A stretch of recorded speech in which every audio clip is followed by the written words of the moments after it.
Please నా తరపు నుంచి మీరు క్వశ్చన్ చేయండి సార్ మీడియాలోని ప్లీజ్.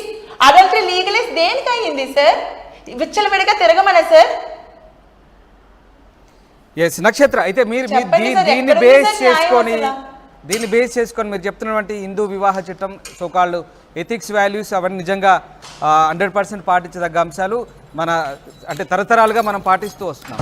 సో దీన్ని మీరేమైనా ఇప్పుడు మీకు ఎదురైన అనుభవం దృష్ట్యా మీరు చెప్తున్నటువంటి వేలాది మంది లక్షలాది మంది దీనంతా ఫేస్ చేస్తున్నారు కాబట్టి మీ కేసు దృష్ట్యా మీరు స్వయంగా అనుభవించిన ఈ బాధ దృష్ట్యా మీరు దీన్ని ఏమైనా ఛాలెంజ్ చేయబోతారా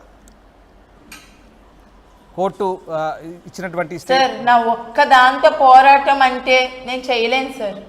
ఇలాంటి సమాజంలోని నాలాంటి దాన్ని తొక్కి పడేస్తారు సార్. ఒక్క వాయిస్ తోని సమాజాన్ని కానీ కోర్టులు కానీ మార్చలేను సార్. ఏ చట్టం ఒప్పుకుంది సార్ అడల్టరీ లీగల్ అని చెప్పి? నాతో పాటు ఒక 10 వాయిస్లు రేస్ అయితే కదా సార్ నా వాయిస్ రేస్ అయ్యింది వినిపిస్తుంది మీ వరకు? నా గొంతు ఒక్కటి వినిపిస్తుంది సార్ సుప్రీంకోర్టు దాకా?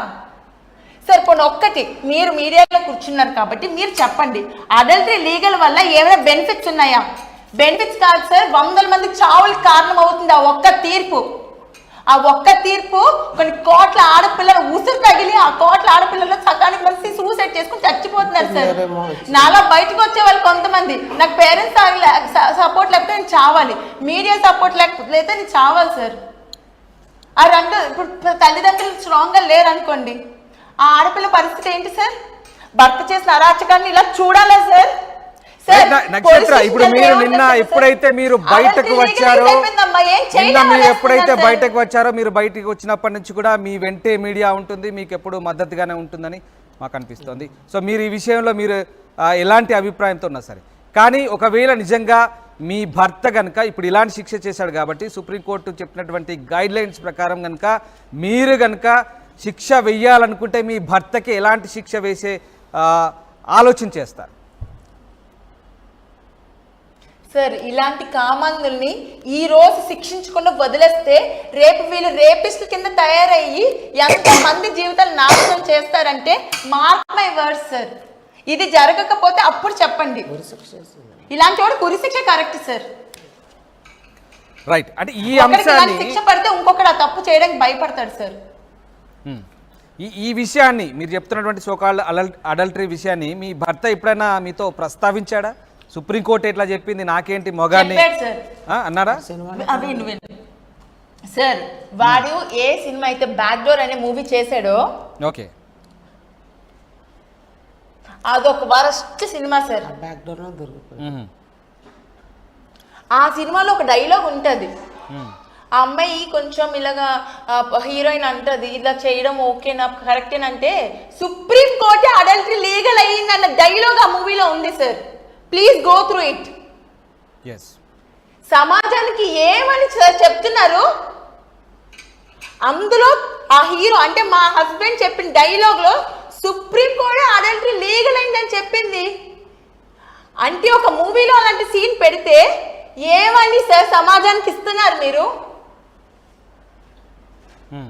అడల్టరీ లీగలైజ్ అయింది, పెళ్లి అయినోడైనా పెళ్లి కానోడైనా ఎవరైనా సరే వెళ్ళి రూముల్లోకి వెళ్ళిపోమన్నా సార్?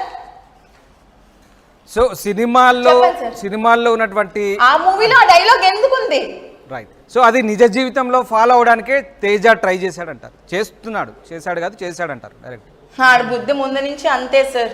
మూవీ మొన్న తీసాడు, బుద్ధి ముందు నుంచి అదే కదా. సుప్రీంకోర్టు ఎప్పుడైతే మంచి తీర్పును ప్రకటించిందో అందరికి ఇక్కడ ఇంత కొమ్ములు వచ్చేసారు సార్, భయం పోయింది.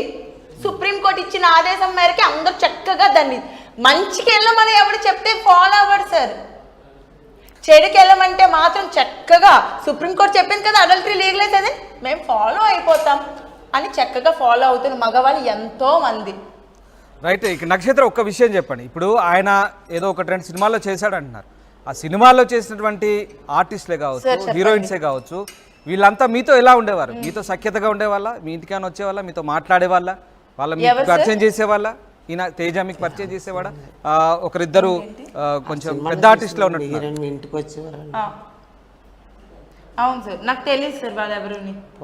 పూర్ణ గారు యాక్ట్ చేసిన బ్యాక్ డోర్ మూవీలో అయితే ఆయన చెప్పేవాడు పూర్ణ కూడా నన్ను డేట్ చేయడానికి రమ్మని చెప్పింది అని చెప్పేసి. ఓ పూర్ణ కూడా తనతో నేను వెంటనే వాళ్ళ డైరెక్టర్ కి కాల్ చేసి అడిగాను, పూర్ణ అడిగిందంట వీడిని రమ్మని. వాచిపోయింది పూర్ణ మరి. వెంటనే వాళ్ళ డైరెక్టర్ కాల్ చేసి అడిగాను సార్, ఏంటి సార్ ఇలా జరుగుతుందంటే, మీ ఆయన ప్రతి ఒక్కరితో అలాగే మాట్లాడతాడమ్మా, అవి నువ్వు పట్టించుకోక, పూర్ణ గారు అలాంటి వారు కాదని చెప్పారు. ఆవిడ మీతో ఏమైనా మాట్లాడిందా, ఎప్పుడైనా మాట్లాడిన సందర్భం ఉందా? అది సార్ లేదు సార్, సెట్స్ లో ఉన్నప్పుడు ఒక్కసారి నేను ఆవిడ మీట్ అయ్యాను అంతే.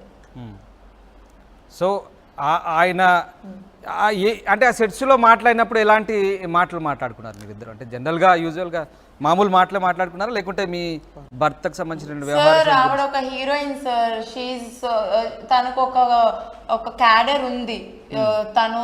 తన పని ఏదో తను చేసుకెళ్ళిపోయేది. తను షార్ట్ అంటే వచ్చారు వెళ్ళిపోయేవారు అంతే. నేను చూసిన సీన్స్ అయితే అవే. ఈ అబ్బాయితో వచ్చి కూర్చొని మాట్లాడాలి అట్లాంటివి ఎప్పుడు నేను ఆ సీన్స్ ఏం చూడలేదు. సో ఇంకా మిగతా హీరోయిన్స్కు సంబంధించి ఎట్లాంటి ఇన్ఫో అయితే మీ దగ్గర లేదు, వాళ్ళు మీతో ఎలాంటి ఏం షేర్ చేసుకోలేదు? లేదు సార్, లేదు. అంటే మొత్తం మీద కానీ వాళ్ళ మూవీ డైరెక్టర్ నాకు కొన్నిసార్లు అబ్బాయి మీద కొన్ని చెప్పారు సార్. మీ హస్బెండ్ మేము ఎన్నోసార్లు మంచి చెప్పడానికి ట్రై చేసాము, మంచి దారిలో వెళ్ళమని చెప్పాము, మంచి భార్యని వదులుకోవద్దని చెప్పామని చెప్పారు. ఆయన నాకు చెప్పారు సార్, ఆ డైరెక్టర్ నాతో ఎన్నోసార్లు చెప్పారు. కర్రీ బాలాజీ ఆయన పేరు, డైరెక్టర్ గారి పేరు. ఆయన కూడా చాలా మంచి చెప్పడానికి ట్రై చేశారు సార్ ఈ మనిషికి. ఇతను వినలేదు అంతే, ఇతని బిహేవియర్ ప్రాపర్గా లేదు, ఇతను వినలేదు అంతే. రైట్. అంటే నక్షత్ర నేనేమంటున్నాను, ఇప్పుడు మీరు ఇంత వ్యవహారం ఇంత తతంగం జరుగుతుంది కదా, ఇప్పుడు పూర్ణ లాంటి ఒక మంచి నటి, ఆవిడ కొంత ప్రఖ్యాతి ఉన్నది, తనకు పేరుంది, అలాంటి వాళ్ళని కలిసి మీకు జరుగుతున్నటువంటి అన్యాయం ఏమైనా చెప్పే ప్రయత్నం చేస్తారా? సార్ నాకు అంత స్కోప్ లేదు సార్.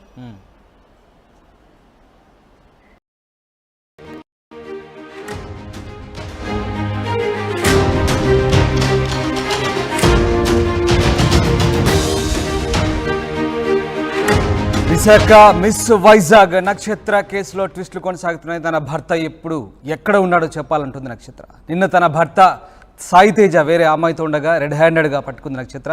పోలీసుల ముందే సాయి తేజకు నక్షత్రకు మధ్య ఘర్షణ జరిగింది. వేరే అమ్మాయిని బైక్పై తీసుకెళ్లారు కానిస్టేబుల్స్. పోలీస్ స్టేషన్కి తీసుకెళ్లని అధికారులు. అయితే సాయి తేజ వేరే అమ్మాయిని తప్పించారంటూ నక్షత్ర ఆరోపిస్తుంది. రాజకీయ పలుకుబడి వల్లే తనకు అన్యాయం చేస్తున్నారంటూ మండిపడుతుంది. మొదటి నుంచి కూడా పోలీసులు పట్టించుకోవడం లేదంటూ ఆవేదన వ్యక్తం చేస్తోంది నక్షత్ర. మొత్తం మీద తన భర్తను వేరే అమ్మాయిని తప్పించారంటూ నక్షత్ర ఆరోపిస్తుంది. ప్రస్తుతం తన భర్త ఎక్కడున్నాడో చెప్పాలంటోంది. నిన్న తన భర్త సాయి తేజ వేరే అమ్మాయితో ఉండగా రెడ్ హ్యాండెడ్గా పట్టుకుంది నక్షత్ర. ఇప్పుడు తన భర్త ఎక్కడ ఉన్నాడో మాత్రం చెప్పాలంటోంది. ఇది మొత్తం మీద విశాఖ మిస్ వైజాగ్ నక్షత్ర కేసులో అయితే ట్విస్టులు కొనసాగుతున్నాయి. ఎస్, మనతో పాటు నక్షత్ర ఉన్నారు. ప్రస్తుతం నక్షత్ర ఉన్నారు విశాఖ స్టూడియో నుంచి, ప్రస్తుతం మనతో లైవ్లో అందుబాటులో ఉన్నారు. ఎస్, నమస్తే.